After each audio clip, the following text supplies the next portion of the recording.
Hi everyone, welcome to EduChemy, and today we are going to start a very new initiative called UPSC CSC Masterclass Program for Prelims and Mains. ये बिल्कुल free initiative होगा आपके लिए और ये initiative को हमने start किया है कि आप अपने यूपीएससी प्रिपरेशन को डेली ट्रैक कर सकें और ये देख सकें कि आप किस डायरेक्शन में जा रहे हैं. इसके अंदर we will cover some prelims related question जो काफी एग्जाम रेलिवेंट रहेगा और इसके अलावा हमारे जो मेंस इनिशिएटिव है उसमें हम लोग डेली आपको एक क्वेश्चन दिया करेंगे जिसको आपको समझना है और उसके बाद आपको उसको अटेम्प्ट करना है, उसका आंसर लिखिए और जो है आप उस आंसर को सबमिट कर सकते हैं जिसको इवैल्यूएट किया जाएगा by our dedicated mentor. Explore the significant role of e governance in enhancing the delivery of public services in India. Support your discussion with relevant examples.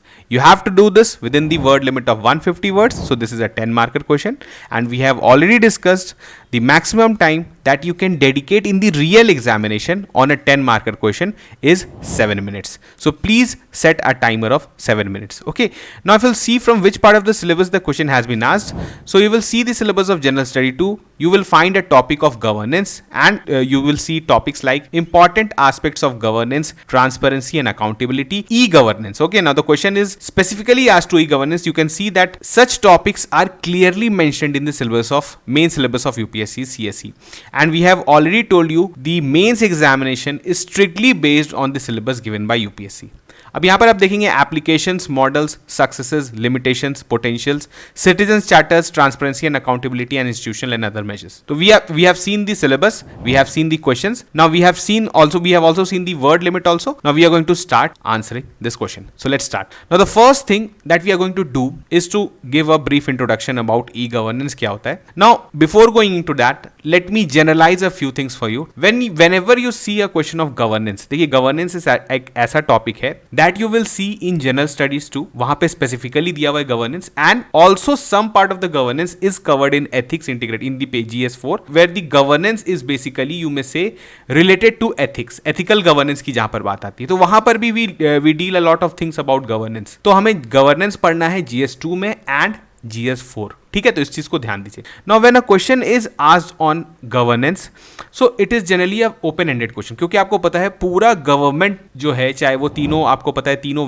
3 wings of the government वो आपके executive रहे, parliament रहे या फिर आपका judiciary रहे, तो हर part का जो गवर्नमेंट का जो काम होता है that we can call governance. तो गवर्नेंस बहुत ही ब्रॉड पर्सपेक्टिव का एक आप बोल सकते हैं टॉपिक है जिसमें अगर कोई भी क्वेश्चन पूछा जाता है तो you can cover maximum dimensions. लेकिन इस चीज का ध्यान रखिए कि गवर्नेंस के क्वेश्चंस जो हैं वो रिलेटिवली इजियर होते हैं. अगर मैं आपको एक एग्जांपल देके बताऊं, जैसे यही क्वेश्चन आपने देखा, now this question is specifically asked to e governance. तो अगर आपको पता है कि what is e governance, if you have made a notes of you may say 200 और 250 words on e governance, then you can write a very beautiful answer of this question. तो governance के साथ आपको एक क्या फायदा है कि the questions are very much predictable. या तो ई गवर्नेंस पूछा जाएगा या what is smart governance, what is good governance, ठीक है, aspects of governance, transparency, accountability, citizen charter, grievance redressal, इसी तरह के टॉपिक्स आपसे पूछे जाते हैं. तो गवर्नेंस को यू कैन प्रिपेयर. अगर आप एक दिन बैठे एंड यू सर्च ऑनलाइन और इवन सर्टेन नोट्स को आप फॉलो कर सकते हैं, तो आप क्या कर सकते हैं कि you can prepare a notes of you may say 2 to 3 pages on governance and you can answer any question based on governance. Now यहां पर हम लोग को देखिए, when a question is asked related to governance and specifically under the word limit of 150 words, so try to use some innovative diagrams. अब जैसे आप यहां पर देखेंगे तो e governance refers to the use of, मैं पहले डिफाइन कर देता हूं what is e governance and then we will see कि how we are going to use innovative diagrams. Now e governance refers to use of digital technology and the internet to enhance government processes, improve service delivery and increase transparency in interactions between the government and the citizens. This is a very generic introduction. You can start with introduction. आप इस तरह के introduction से भी start कर सकते हैं. इसके अलावा क्या आप introduction value added कर सकते हैं? Now देखिए, governance से related there are many organizations जो कि कुछ set criteria बताती है. जैसे वर्ल्ड बैंक की आप बात करें तो World Bank has a very proper definition for smart governance, for e governance. तो यू कैन कोट कि according to World Bank e governance is defined like this, according to World Bank smart governance is defined like this. या even कोई दूसरा भी organisation है India के context में भी जो है, आप सेकंड एआरसी रिपोर्ट को भी कोट कर सकते हैं कि व्हाट इज गुड गवर्नेंस, ठीक है, उससे उसके वो क्या चीज को डिफाइन करता है. तो you can quote credible sources और उसके साथ आप डेफिनेशन लिख सकते हैं.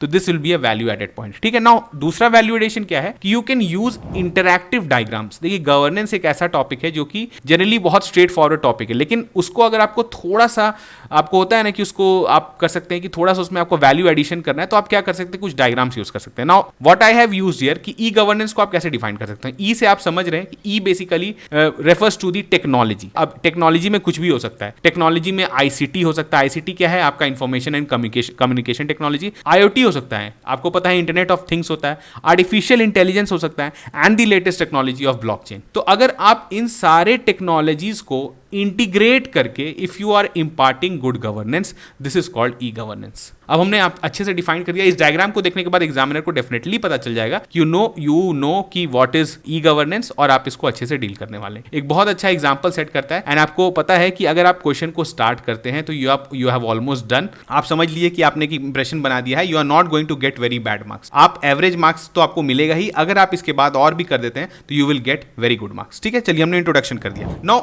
इसके बाद आप लिख सकते हैं, देखिए e governance can simply be referred to as smart governance. Generally आप देखेंगे हर जगह ई गवर्नेंस को जो है उसको पैरेलली लिखा जाता है to smart governance. Smart governance क्या है, जस्ट इज एब्रिविएशन, आप यूज कर सकते हैं। स्मार्ट का फुल फॉर्म क्या है, S stands for simple, M stands for moral, A stands for accountable, R stands for responsive and T for transparent. These are very obvious you may say features of any good governance. तो आप इसको smart governance बना सकते हैं। इसके अलावा बहुत सारे mnemonics, abbreviations है, you can use any of them. Smart एक अच्छा सा दिखने वाला चीज है तो you can use this. आप एक डायग्राम बना दीजिए smart के, उसके अराउंड लिख दिए simple, moral, accountable, responsive and transparent. तो you have introduced about e-governance, you have defined what is smart governance. ठीक है, अब हम we are going to move on to the next part of the question. क्या है कि आपको बताना है explore the significant role of e governance in enhancing the delivery of public services. Now we are going to explore different public services domain जहां पर e governance ने अपना रोल प्ले किया है and we have to support our discussion with relevant examples. तो चलिए हम लोग बढ़ते हैं आगे। देखिए अगेन मैंने बोला है don't get overwhelmed with the questions of governance, क्योंकि इसमें आपको बहुत सारा चीज है लिखने के लिए और आपको आता भी है बहुत सारा चीज लिखने के लिए, but you have to curtail your knowledge, you have to curtail your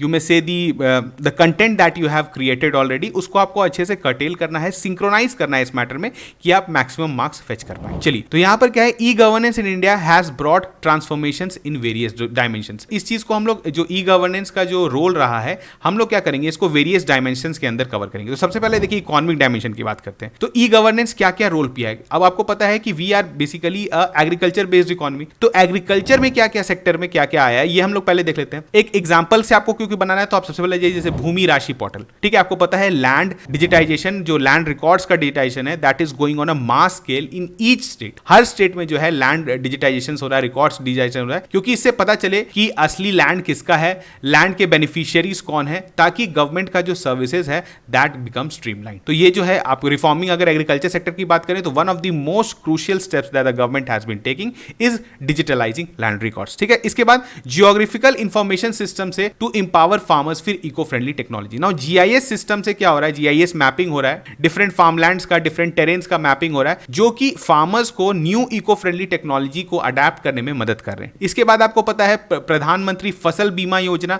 जो इंश्योरेंस होते हैं, क्रॉप के इंश्योरेंस हो रहा है, दैट क्लेम का सेटलमेंट ऑनलाइन हो रहा है, बहुत सारा काम जो है वो ऑनलाइन होता जा रहा है। तो these are all the parts of e governance that we are seeing in the agriculture sector. इसके बाद आप देखिए यहां पर there is no dearth of examples. You can, अभी जैसे मैं आपको यहां पे 5 एग्जांपल्स बता रहा हूं, यू कैन कोट 5 एग्जांपल्स, आप अपने साइड से भी कोट कर सकते हैं, वो डेफिनेटली एक वैलिड पॉइंट होगा और आप उसको यूज कर सकते हैं। लेकिन अगेन मैं बोलूंगा कि please use it in a curtailed manner, बहुत ज्यादा आपको लंबा लंबा लाइन नहीं लिखना है because the word limit is 150 words and कोशिश करिए कि मैक्सिमम एग्जांपल्स आप कोट कर पाए। Another example is soil health card. आपको पता है एसएचसी, जो जिसकी वजह से आपके किसी भी सॉइल का, मतलब आपका जो फार्म है वहां के सॉइल के न्यूट्रिएंट का एक तरह से आप बोल सकते हैं पोर्टफोलियो बनाया जाता है, एक तरह से क्लासिफिकेशन किया जाता है कि इसमें अमोनिया का जरूरत है, इसमें पोटेशियम का जरूरत है, उस हिसाब से you can use your nutrient. Now इसके बाद फाइनेंशियल लिटरेसी एंड इंक्लूजन्स में देखें तो क्या है, पीएमजी दिशा। ठीक है, आपको पता है जो डिजिटल इंपॉर्टेंस जो है, जो थ्रू एजुकेशन हम लोग पहुंचा रहे हैं, डिजिटल लिटरेसी जो है इन रूरल एरियाज थ्रू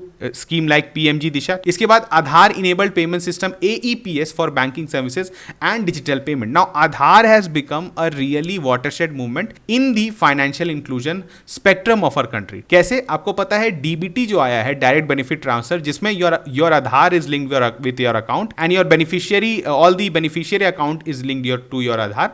तो इससे क्या हो रहा है कि जो डायरेक्ट बेनिफिट ट्रांसफर हो रहा है, whether it is subsidies, whether it is you में से डिफरेंट स्कीम्स में जो गवर्नमेंट जो है आपको पता है जिसमें इनकम ट्रांसफर कर रही है, पीएम किसान जैसा जो आपका स्कीम्स है जिसमें डायरेक्टली इनकम ट्रांसफर हो रहा है। तो इस तरह की चीजों में क्या हो रहा है कि आपका जो डायरेक्ट बेनिफिट ट्रांसफर है, जो अकाउंट में पैसा आ जा रहा है, इससे लीकेजेस बहुत कम हो रहा है। तो दिस इज अगेन जो है क्या है, this is part of e governance and in the field of financial literacy and inclusion. You can coat any many examples like this, बहुत सारा एग्जांपल है जिसको आप कोट कर सकते हैं। थोड़ा सा टाइम को सेव करते हुए लिमिटेड लिखिए और टू द पॉइंट लिखिए। इसके बाद अगर इकोनॉमिक डायमेंशन में एक दूसरी बात करें, apart from agriculture and financial inclusion, importance ease of doing business. पता है आपको जो वर्ल्ड बैंक का जो ईओडीबी है, ease of doing business, India का इंप्रूव कर रहा है and that is due to कुछ इंपॉर्टेंट चीजों में सुधार हुआ है। जैसे आपको पता है क्या कि 59 मिनट्स में आपको लोन मिल जा रहा है, आपको क्लियरेंसेस मिल रहा है डिफरेंट मिनिस्ट्रीज का बहुत जल्दी। If you want to register a company in India तो आप बहुत जल्दी कर सकते हैं। तो this all these are things are improving. तो आप बोल सकते हैं कि this is also a part of e governance. ठीक है, तो overall ease of doing business is also improving. तो आपने इकोनॉमिक डायमेंशन कवर कर लिया, जल्दी से we will cover some social dimension. Social dimension देखिए, सोसाइटी में जब भी बात होती है तो क्या किस चीज पे बात होती है? सोशल बात होता है तो education, health and vulnerable sections के लिए क्या हो रहा है। वल्नरेबल सेक्शंस आपको पता है, schedule caste, schedule tribes, women, person with disability, इनके लिए आप क्या कर रहे हैं थ्रू ई गवर्नेंस, ये भी आप यहां पर लिख सकते हैं। Again this is a very wide section, मैंने यहां पे कुछ पॉइंट्स कवर किया है। अफोर्डेबल एजुकेशन में है क्या, आप national scholarship portal for scholarships and fund disbursal, Swayam portal for online courses, national knowledge network connecting educational institutions. ठीक है, क्वालिटी हेल्थ केयर में बात करें तो e hospital facilities, automation in hospital through 20+ modules of hospital management information system, namely patient registration, IPD, pharmacy, blood banks etcetera. ठीक है, इसके बाद आप लिख सकते हैं जो आपको पता है आयुष्मान भारत का है, उसमें भी बहुत सारा पार्ट में जो है दैट इज डन ऑनलाइन, तो वहां पर आप आयुष्मान भारत को भी कोट कर सकते हैं अंडर हेल्थ केयर। नाउ हम लोग बात करते हैं the other dimension apart from economic and social, public service delivery dimension. ये बहुत इंपॉर्टेंट डायमेंशन है ई गवर्नेंस का। पब्लिक सर्विस डिलीवरी क्या हुआ, देखिए एफिशिएंसी एंड एक्सेसिबिलिटी। नाउ आप इसमें एक सबसे अच्छा एग्जांपल कोट कर सकते हैं, हमारा जो पासपोर्ट सेवा केंद्र बना है, पीएसके जो है, they are because they are monitored by TCS, आपको पता है जो Tata Consultancy Services is operating our Passport Seva Kendra, और वहां पर काफी इजी हो गया है, you can make passport online apply करके, but the process is quite streamline. ठीक है, तो इससे क्या हो रहा है कि आपका efficiency and accessibility is improving. The second part you can write in public service delivery dimension is simplifying tax filing. You have seen in the recent times that the direct tax portal has become very you may say customer friendly, tax payer friendly, जहां पर आप जाके log in कर सकते हैं, you can see your forms, you can file easily even without the use of a chartered accountant. ठीक है, आप डायरेक्टली अपने जो है इनकम टैक्स फाइल कर सकते हैं, और इससे this has led to the increase in the tax you may say the tax widening. ठीक है, यहां पर टैक्स वाइडनिंग हो रहा है, मतलब लोग ज्यादा लोग जो है वो टैक्स फाइलिंग कर रहे हैं, टैक्स बेस वाइडनिंग आप बोल सकते हैं। तो यहां पर आप इसको कोट कर सकते हैं, this is another important aspect of e governance in the field of public service delivery. Now last thing you can right, citizen participation भी बड़ा है। नाउ माई गव पोर्टल जो है, वहां पर आप जो है कुछ सजेस्ट कर सकते हैं कि गवर्नमेंट को क्या करना चाहिए, and government can take directly that thing in policy framing. Policy framing में जो है वहां से सजेशंस ले सकती है, सिटीजंस के साथ इंटरेक्शन बढ़ रहा है, and this is also a part of e governance. इसके बाद मैं एक पॉइंट और कोट कर देता हूं, I have not written here.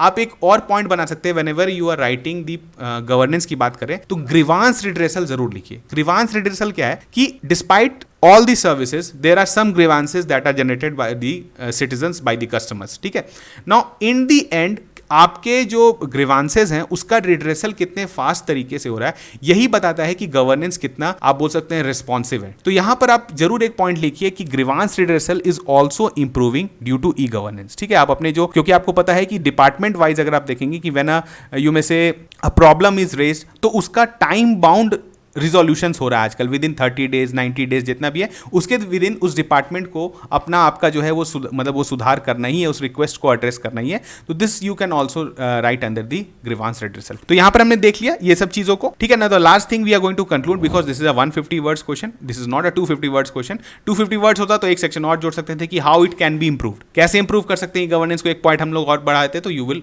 मतलब 250 वर्ड्स का होता तो। नाउ दिस इज 150 वर्ड्स, तो we are going to conclude. Embracing e governance, India propels public services into a digital era, fostering efficiency, transparency and citizen empowerment. As technology advances, continued innovation promises even greater accessibility and inclusivity, shaping a brighter future for governance and citizen-state interactions. Now this is a very, you may say, a बहुत ज़्यादा इसमें words use हैं conclusion में, because this is a model answer. Now you can write a very simple conclusion also. आप कोई भी conclusion दे सकते हैं कि e governance is very crucial for any government, for any developing country जहाँ पर there is huge population and we have a very limited workforce. वहाँ पर इंटरनेट टेक्नोलॉजीज को यूज करके we can address the you may से दी what are the needs of the citizens you can address through use of technology. now इस तरह का आप कुछ कंक्लूजन लिख दीजिए बस, लेकिन कंक्लूजन लिखिए, एटलीस्ट राइट कंक्लूजन कैसा भी हो. टूटर आप बहुत ज़्यादा आप बोल सकते हैं फ्लावरी वर्ड्स, बड़ा बड़ा वर्ड्स यूज नहीं कर पा रहे हैं, but still right a conclusion. It will fetch you extra half marks और 1 मार्क्स, कभी कभी आपको 1 मार्क्स भी एक्स्ट्रा दिला सकता है. And that is going to cumulatively add you may say 15 to 20 marks in your overall GS marks. ठीक है, तो यहाँ पर इस चीज़ों को ध्यान रखिए. हमने एड्रेस किया सारी चीज़ों को. Use as many examples as you want, but write the answer within the word limit and the time limit. 7 minutes के अंदर आप इसको कंप्लीट कर रहे हैं, 6 मिनट्स में आप लिख रहे हैं, तो आप बहुत अच्छा करेंगे. बाकियों से आप डेफिनेटली अच्छा करेंगे, बिकॉज आप बाकी क्वेश्चन में भी इक्वली फोकस कर पाएंगे. तो चलिए मिलते हैं नेक्स्ट क्वेश्चन में, तब तक थैंक यू.